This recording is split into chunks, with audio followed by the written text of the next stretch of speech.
फ्रांसी का 60 साल का मालिक रोज फ्रांसी से पैर दबवाता।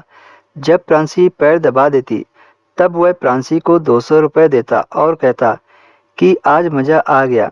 एक दिन उसके मालिक ने फ्रांसी को अपने कमरे में बुलाया और दरवाज़ा बंद करके जो फ्रांसी से करने को बोला, उसे सुनकर फ्रांसी बेहोश हो गई। फ्रांसी बहुत गरीब परिवार से थी। उसके घर की आर्थिक स्थिति ठीक न होने के कारण उसकी पढ़ाई लिखाई ठीक से न हो पाई थी और 13 साल की उम्र में वह एक घर में काम करने लगी थी। फ्रांसी जवान हो रही थी। फ्रांसी अपने मालिक की सेवा करती थी। उनकी उम्र 60 साल की थी। फ्रांसी का मालिक दीनानाथ अपने बेटे, बहू और पोते के साथ रहते थे। मालिक का पोता 15 साल का था। पोते का नाम धीरज था। धीरज फ्रांसी से बस 2 साल बड़ा था। जब कभी फ्रांसी धीरज से बात कर लेती, तो धीरज की माँ गुस्सा हो जाती थी और धीरज से कहती कि तुम फ्रांसी से बात मत किया करो, ये काम वाली है, उससे दूर ही रहा करो। माँ के मना करने के बावजूद भी धीरज फ्रांसी से बात कर लेता था। वह अक्सर फ्रांसी से पूछता कि तुम इतनी कम उम्र में पढ़ाई छोड़कर हमारे घर काम करने क्यों आई हो। फ्रांसी ने धीरज को अपने घर के हालात बताए कि वह बहुत गरीब है। उसकी माँ ने उसे यहाँ पर काम पर लगा दिया है। फ्रांसी दिन भर उस घर में रहती और मालिक की सेवा करती। फ्रांसी के मालिक 60 साल के थे, पर देखने में वह कम उम्र के लगते थे। वो शरीर से बहुत मजबूत थे, इस वजह से उनकी उम्र समझ में नहीं आती थी। धीरे धीरे फ्रांसी को वहाँ पर काम करते 2 साल हो गए।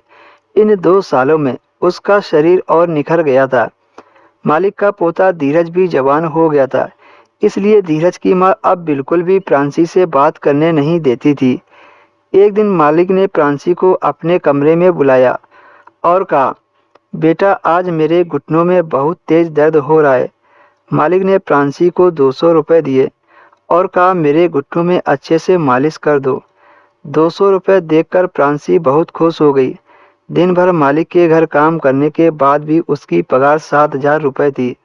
आज पहली बार फ्रांसी को एक्स्ट्रा पैसे मिले थे, वरना पूरी पगार तो मालिक फ्रांसी की माँ को दे दिया करते थे। फ्रांसी ने तेल की शीशी ली तो मालिक ने अपनी धोती घुटनों के ऊपर कर दी।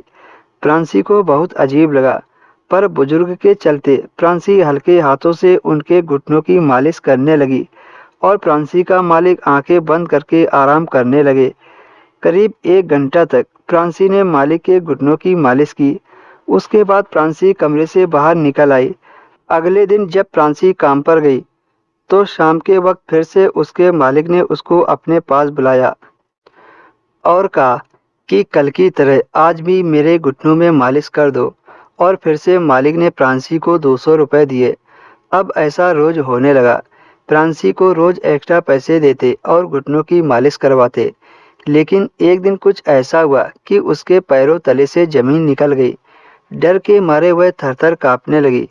फ्रांसी ने जो देखा उसे अपनी आंखों पर यकीन नहीं हो रहा था, क्योंकि वह अभी सिर्फ 15 साल की थी और उसे समझ नहीं आ रहा था कि वह क्या करे। उस दिन उसके मालिक ने कहा कि आज मेरे घुटनों के साथ साथ। दोस्तों, फ्रांसी के मालिक ने क्या बोला था जानकर आपके रोंगटे खड़े हो जाएंगे।